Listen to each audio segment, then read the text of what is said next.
Okay friends, today we repaired LG inverter type air conditioner indoor unit PCB with no power issue, and the problem is with the power supply, the SMPS.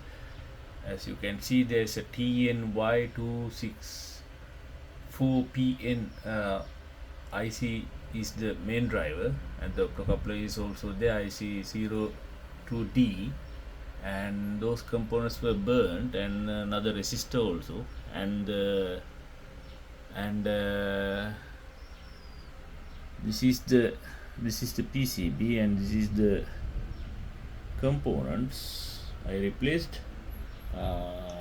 It includes 1.5 mega ohms resistor and 3.15 ampere fuse, PC817 optocoupler, and TNY264PN IC.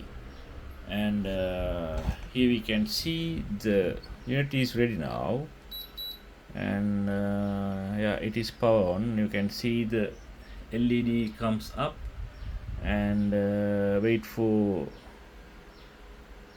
motor running. Yeah, the indoor PCB is working perfectly now.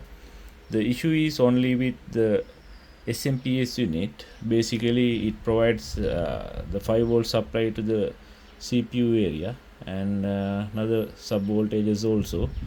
And this is the issue. This time I found in LG inverter type air conditioner PCB repair.